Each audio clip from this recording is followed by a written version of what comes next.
Hello everyone. I am Shivji. I am a senior member of technical staff at Nutanix, and I have been working with Apache Pulsar for close to 3 years now.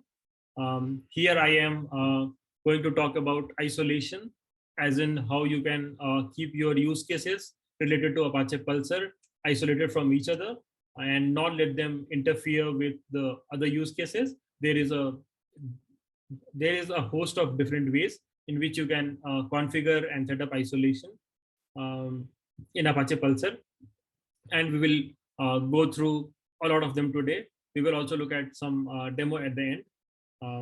So yeah, let's get going. I am Shiv. Like I said, I lead the cloud data platform team at Nutanix. I absolutely love distributed system. I love open source software because it actually makes for us to get together as a community and learn things from each other, discuss things. I am a data geek. I love databases, different kinds of databases that are out there today. And I really believe that there is no better time to be a data geek than today. I absolutely love streaming platforms. I work with a lot of them. And I am starting to get a lot of keen interest in analytics, from business analytics to system analytics and observability of different kinds. And I am a contributor to the MySQL and Pulsar source codes. Saurabh, would you like to introduce yourself? Yeah, thank you, Shiv. Hi, everybody. My name is Saurabh Agrawal. I am part of Nutanix and I'm part of data platform team in Nutanix. So basically, I love distributed system and streaming platform. I really like to work on it. And with the scalability has always been fascinating me, and really need to understand the inside and internals of it, how the complete components together works. And yeah, I've started to work on Pulsar too, and really like to, and I'm really looking forward to contribute to it. Yeah, over to you, Shiv. Great. Let's get rolling with isolation. Sure.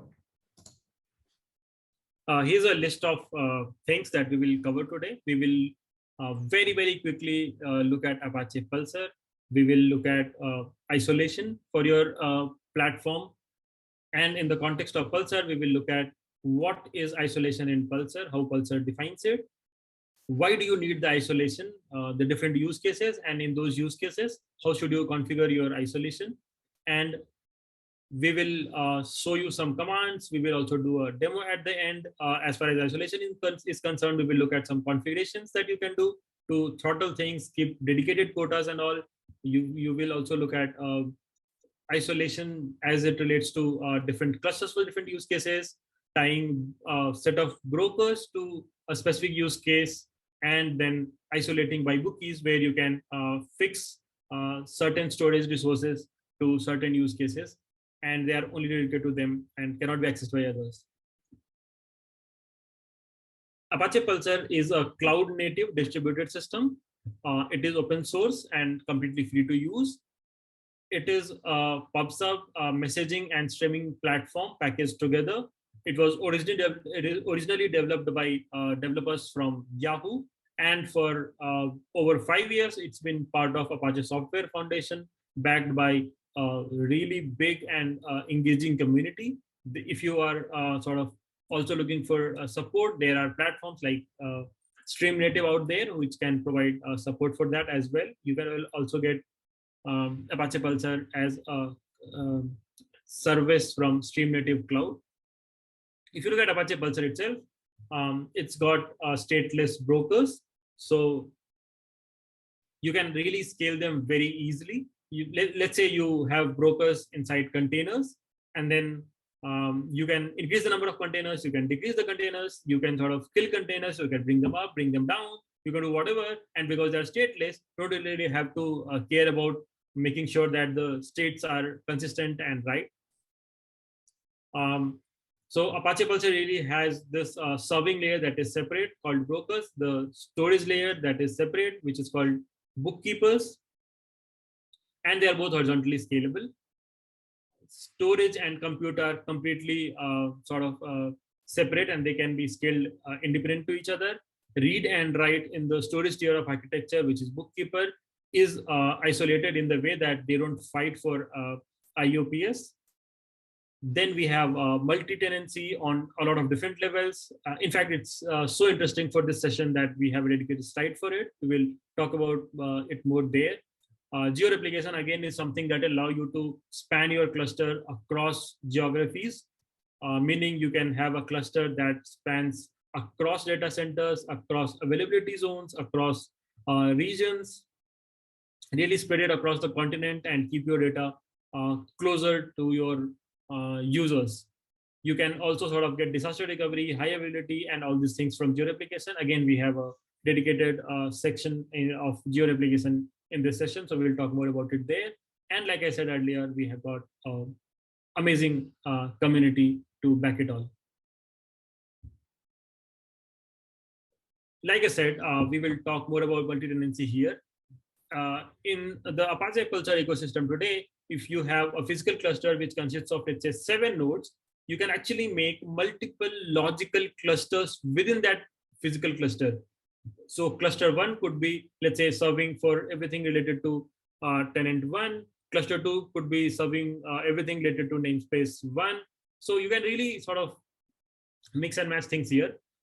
So basically, within one physical cluster, you really can have multiple logical clusters. Within one logical cluster, that could be tied to one tenant or multiple tenants.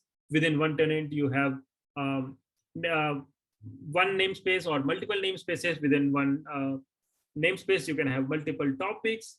Here you can see that tenant 1 is going to sort of be allocated to marketing team. They are going to push all their data to this tenant, and namespaces and topics within it. The data serving platform, whatever data it needs relating to ETL or ELT these days, reporting, CDC, your capture data change, all of these are actually being served by tenant 2, and they can be completely isolated from each other. At the same time, namespaces relating to the same tenant, they can also be completely separated from each other, so they don't fight for resources, they don't interfere each other. And the same you can do on topic level as well. So you can keep your topic 1 and topic 2 completely separate. So there are sort of traffic on topic 2, if it sort of really comes in huge volumes, wouldn't really affect your topic 1 and bring it down with it. Great. So what is Pulsar isolation? We talked about scaling store and serving layers independently. That is, your brokers and bookies can scale independently and horizontally. You can actually take a use case, let's say use case 1, tie it to a namespace of Pulsar, and you can dedicatedly say, you know what, for this namespace, for this use case, I want to dedicate my broker number 1 and broker number 2, and only these will serve the use cases for it. In that context, for that use case, let's say your app got really popular with that use case and you have a lot more traffic and you want to scale only for that use case. The other use cases really don't need that amount of scale. You can scale only sort of brokers that are assigned to this use case. And then there are a variety of other things. This is just one example of it. And like I said, you can, because the cluster can be really distributed across geography, you can keep data closer to where your user is sitting, so the latency is absolute minimum.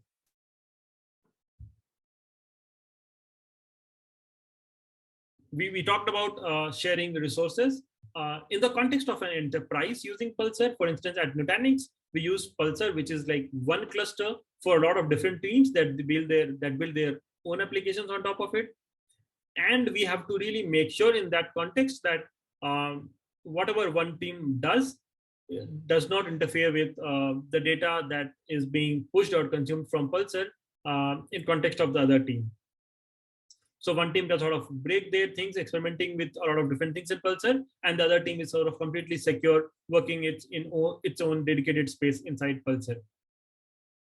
We talked about having dedicated resources for a namespace. Localized resources in the multi-region setup is something that we have already talked about. You can, relating to a namespace or a use case, scale loads. And a very, very interesting things today is that everything is out there on internet, and then you have to talk about security all the time, absolutely zero trust networks. We ourselves have a really, really a secure Pulsar cluster in Nutanix. And the really, really interesting part there is that for every namespace, you can have a different auth plugin, you can have different auth parameters, and you can really say, you know what, only for this namespace, I want to give certain people access, certain people can write only for this namespace, but they can read from multiple namespaces. You can sort of define all your security params on the namespace level. And then it is obviously, like we'll see going ahead, very, very easy to set up. We really have some examples and a demo to show that. We will clear our annotations. Yeah. And if you look at the whole gamut of things that Pulsar ships for you to isolate your clients, your brokers, and all the different tenants in Pulsar, you can really classify them in two different buckets. One is hard isolation, where you go and really sort of try and dedicate a set of brokers to a use case, or a set of bookies to a use case. Or you can, like put different quotas or throttling parameters on top of your topics, your producers, your brokers, and them. Then sort of with them, you can drive isolation. So in the first section, we have something called failure domain. We will go through it. You basically here try to reduce the blast radius. So you only work with a set of things and experiment there, and then move over that in a rolling fashion to other failure domains. You have anti-affinity groups. So if you want certain parts of your Pulsar use cases to operate in completely different places, so they don't stay close together, and they don't sort of have a blast that affects both of them. You can have broker isolation using something called namespaces isolation policy. And then you can separate bookkeeper, which is a storage tier in Pulsar, to say that, like this pool of resources for storage is allocated to this use case, and the other pool of resources is only dedicated to the other use case, all of them being together in the same physical cluster, still being logically separated. On the sort of software isolation side, you can set disk quotas for your namespaces, you can set throttling, you can, like we talked about, set security, and there are a host of other things that you can find in namespace policies in Pulsar. Moving ahead, we will look at isolation by configuration. First of all, like I said, you can isolate by keeping your configurations to sort of really provide a cap on top of the users that you have in the system. You can say for a namespace, I need encryption. For the other namespace, I really don't probably care about it. You can have different authentication policies or different parameters for different namespaces. You can have different backlog quotas. You can say, I have to have a quota of 10 GB for all the topics in this namespace. Maybe a quota of 20 GB for all the topics in that namespace. You can say, I want to retain data coming on this namespace for, let's say, 3 weeks, 1 year, 5 years, whatever. You can say, my retention is a max of 5 GB for this namespace. It could either be on the time front, it could either be on the sort of data size front, and there are a host of other policies. You can really look at the list of all the namespace policies in your cluster to look at what policies you can configure for the namespace. Then there are other things that you can do on the level of topics. So you can set the maximum number of producers that can get attached to one topic or one partition, maximum number of consumers that you can allow to one topic, maximum number of subscriptions, maximum number of HTTP connections for administration and stuff. So there are a lot of those. We have just a few examples on this slide in the interest of time. And on the resource side, you can say, I will only serve these many topics on this broker. Maybe this broker is smaller, so I want to have a specific cap on this.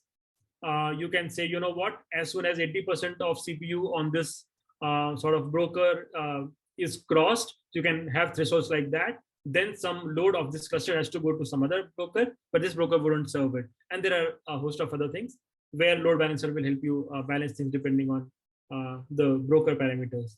But you can really sort of safeguard your certain brokers by having dedicated thresholds for those brokers.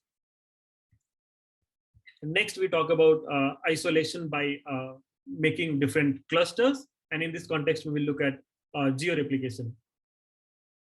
So let's take an example. Let's say you start a hotel company and you start operating in London, right? And you have a Pulsar cluster which serves this, right? Great, everything is going good. You made a cluster in EU West 2. You put a set of brokers that you see here. You put a set of bookies, which is your data storage tier. You put a set of metadata storage, which is Zookeeper nodes here. And your hotel company is going great. Now you suddenly sort of put a campaign and your app is getting really, really popular. And you have a lot of users coming from Paris. They obviously have latency because your London servers are going to take some time. What can you do now? Well, you can, as part of this cluster, make another cluster, which is sort of the same physical cluster, but two logical clusters.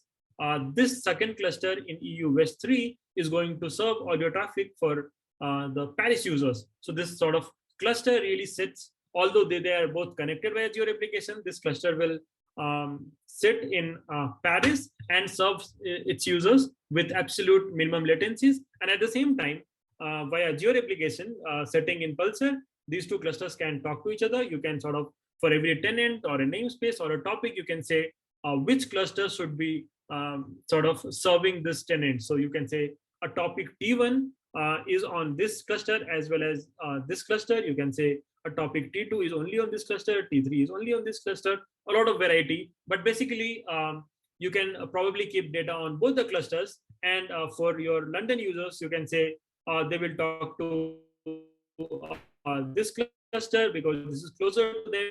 By any chance you have a disaster, you can move them over to the Paris cluster, and then you can serve users from there. This obviously allows you HA. It also allows you disaster recovery, like we talked about. And if you look at the configuration front, this whole coordination between clusters is done by something called global configuration store. And the specific sort of setting file for this is called global zookeeper.conf.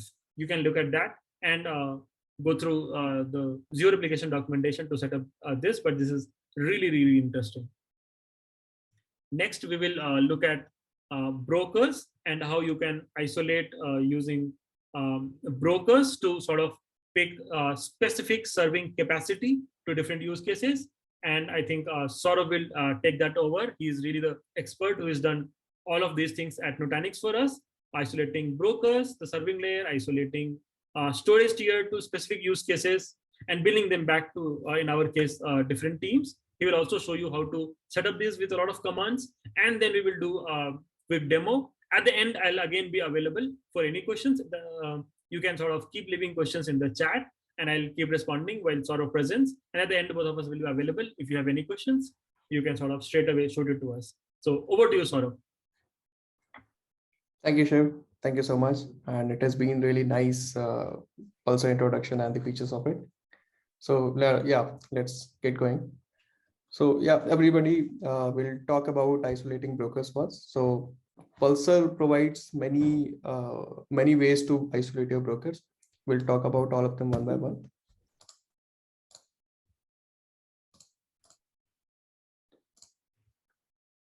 Just a sec.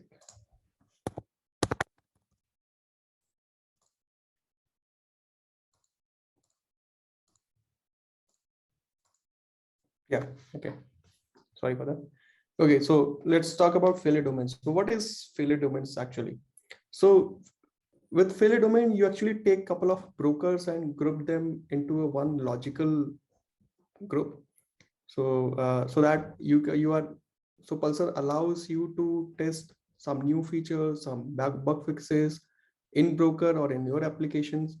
So, or even if there is a new release of Pulsar available, you can actually try that. How you can do that? What you do is you take a couple of brokers, you apply the patch or apply the new version on those brokers, create a failure domain and put those brokers into it. Then you can divert the traffic for set of namespaces or a couple of namespaces or whichever you would like to the failure domain using anti-affinity namespaces. So using this, you actually cover the blast radius of the impact. So just in case if something goes wrong, so it will not impact your existing setup or existing load or existing traffic. So the other namespaces are intact and only the failure domain brokers are impacted just in case if there is something wrong.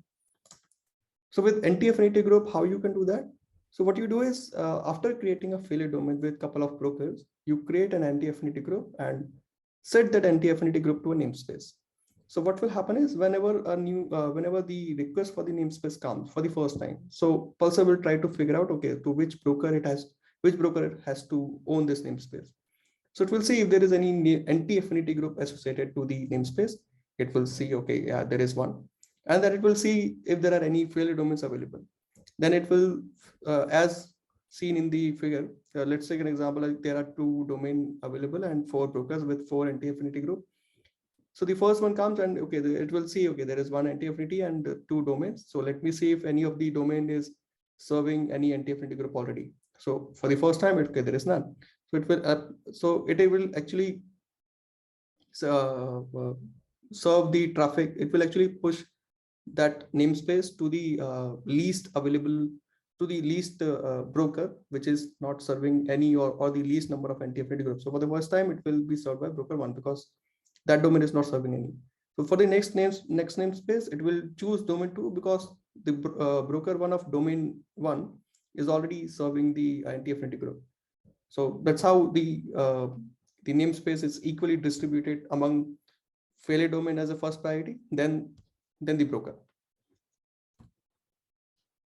So with the failure domain, you can actually cover the blast radius. You can actually say, okay, the namespace has to be served by these many, only these many brokers.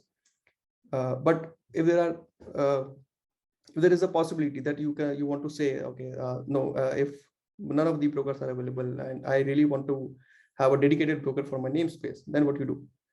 In that case, you can actually use namespace isolation policy of Pulsar. What you can do is, as seen in the picture here, we have an example here, which is like you have three services here.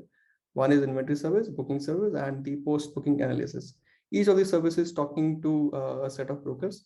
Here we actually do not know that to which broker my service is talking to. Well, we do not know that well in advance, right? And I may not have that setup planned accordingly. That infra is not accordingly planned.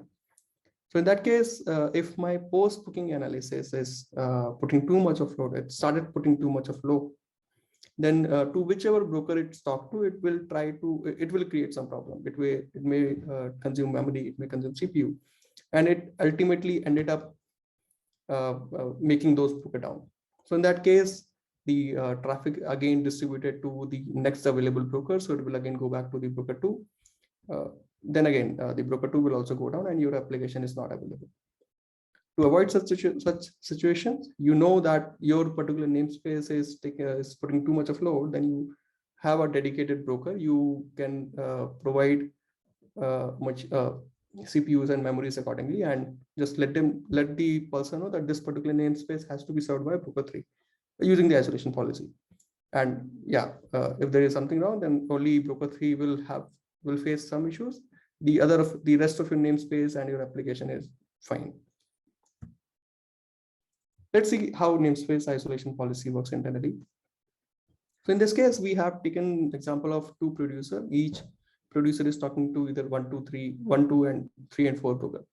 So we have set the minimum availability of the broker as 1 and the primary broker as 1 and 2. We also have another option with isolation policy, which is secondary brokers. With that, you can say is you can have some backups broker assigned with the policy. So in case if your available broker goes below than the minimum availability broker, then it will try to fetch some of the broker from the secondary group.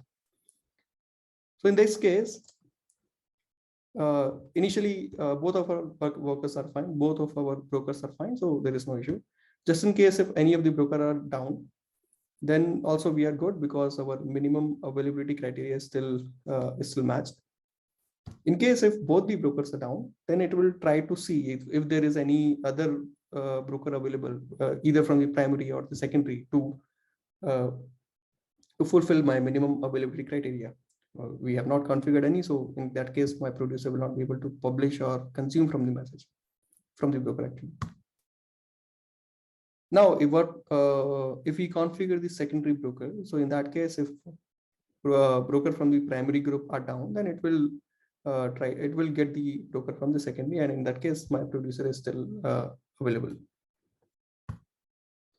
Yeah, so this is how you can set the namespace isolation policy. You first go and assign which failover policy type you want. For now, namespace isolation supports only minimum available. So you can only say that I can assign only these number of available broker for a namespace. Once you are done with the configuration, you for the new topic, which are not so far solved by the broker in the namespaces. So the new topic which comes under namespace after setting this policy will make use of the policy and go to the dedicated brokers. But for the existing namespaces, for the existing topics to work, you have to unload the namespace.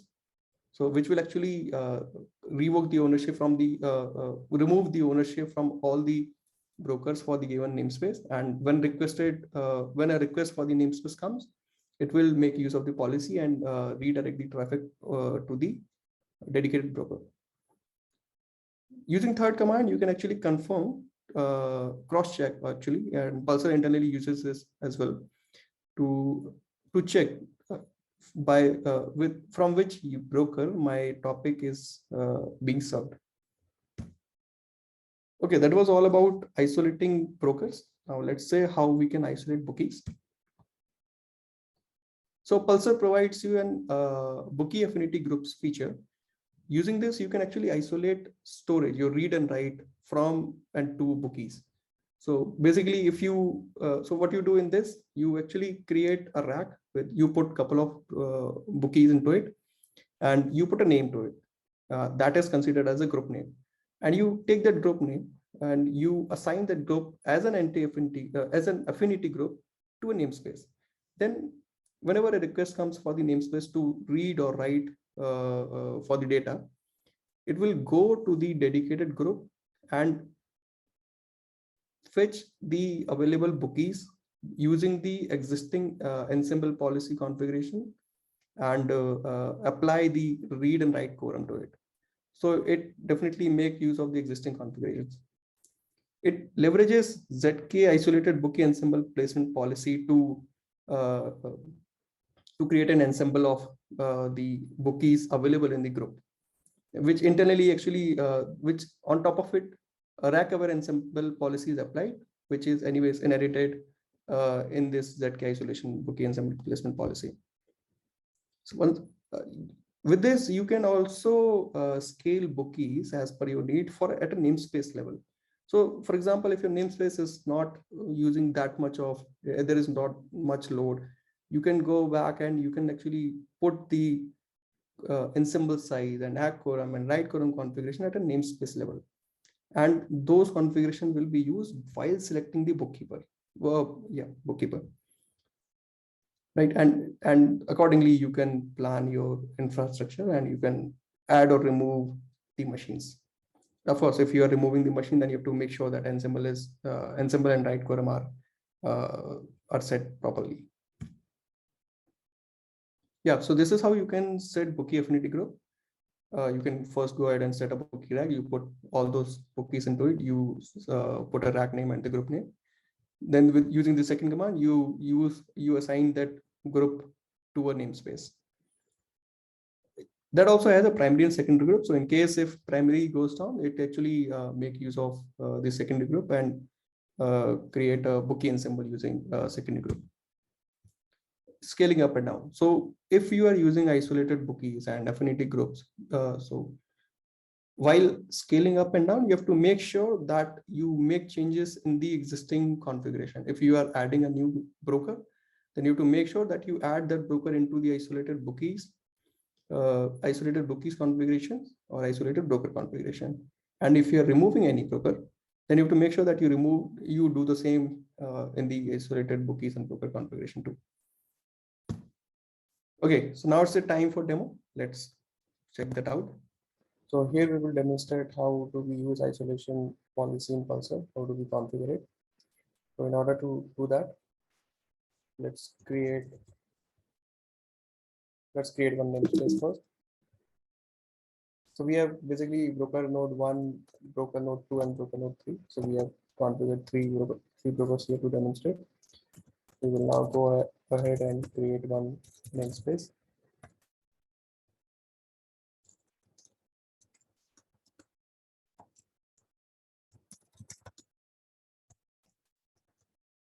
We will name it as demo.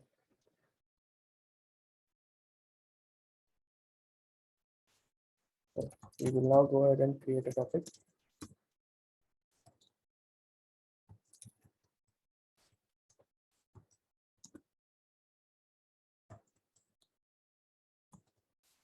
We will name the topic as isolation.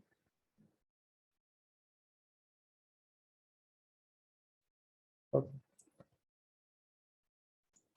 So now if we check the ownership of this topic,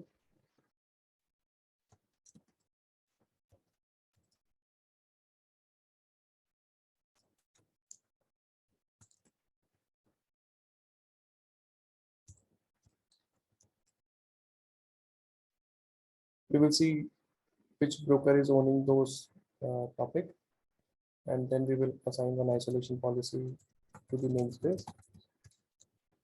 You can actually look do a lookup.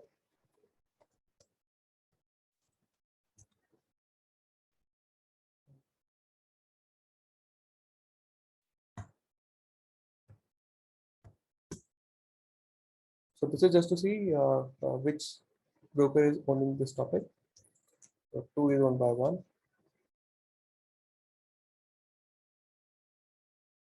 1 is owned by 3, and 0 is owned by 2. Yeah, okay. Now let's go ahead and create one isolation policy. We will just assign an isolation policy role. So in this, we have as you can see that this is the command and this isolation policy. This accepts one policy type. As of now, only minimum available is supported. So just figure out which all available brokers are there.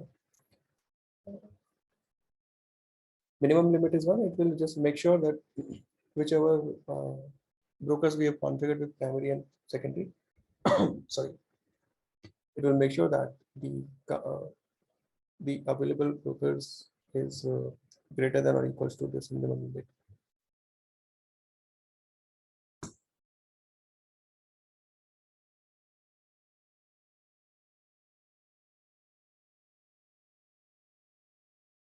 So I'll assign this policy to this namespace.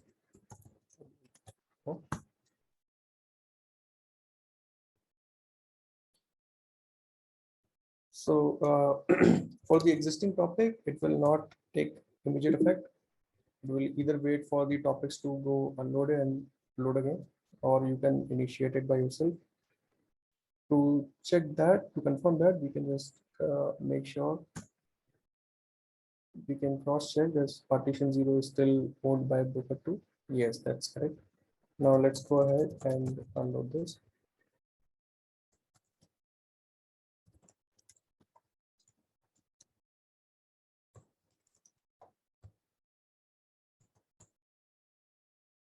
Now this will unload the topic from the brokers, and whenever we request for the topic, any request comes for the topic, if the current ownership is not assigned, it will assign as per the new configuration.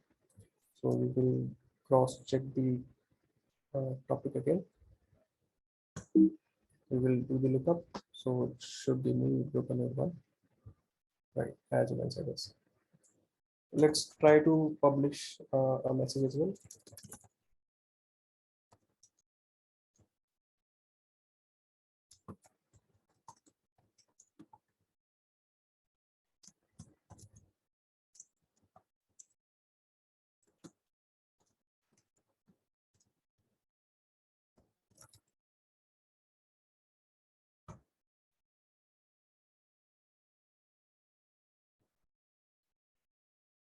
Yeah, as you can see, the message is successfully produced.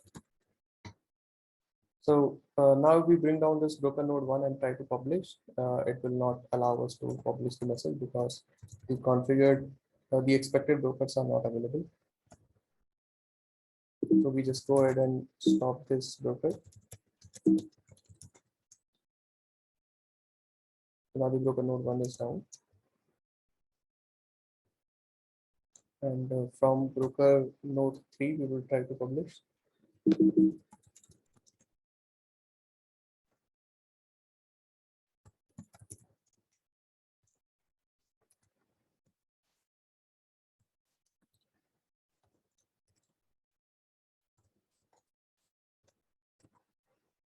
Broker node 1 is stopped. We will now go ahead and produce a message.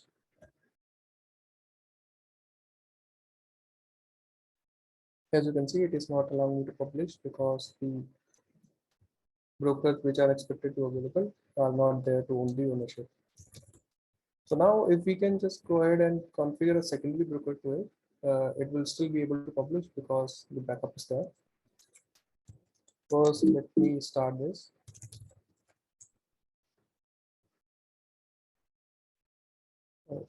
So I have to first go ahead and delete the existing policy.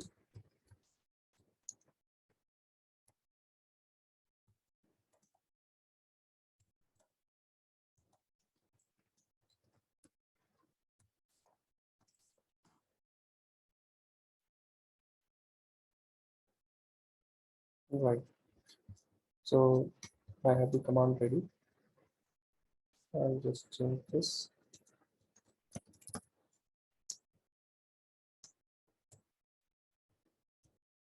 Right. So in this, if you can see, we have configured. Okay, secondary is not there. Let me just add it.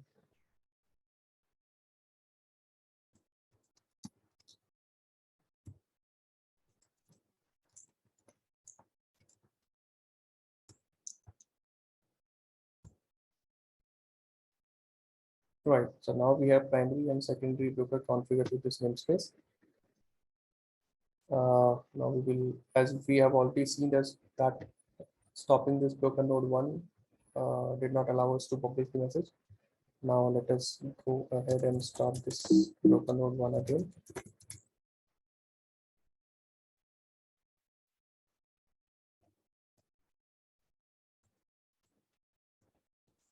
Yeah, broker node 1 is stopped now. We'll go back to broker node 3 and publish the message again. We should be able to publish because 3 is available. All right, as you can see, one message is produced. And if we stop broker node 3 and we try to publish a message from broker node 2 to the same namespace and topic,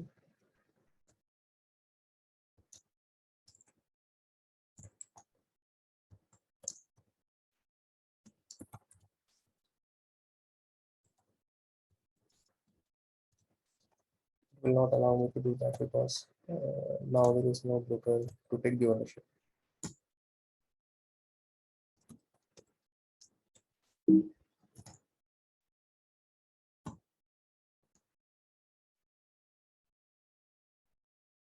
Right, as you can see, it is throwing me an error. Right, so this is how we can actually achieve the fault tolerance and make sure that our cluster is configured in such a way that near regions are configured as primary so that the low latency experience can be there. And secondly, in case of region failure or something happen to the primary broker, so broker from secondary group can take place. Great. So this was all about configuring namespace isolation policy. Thank you so much.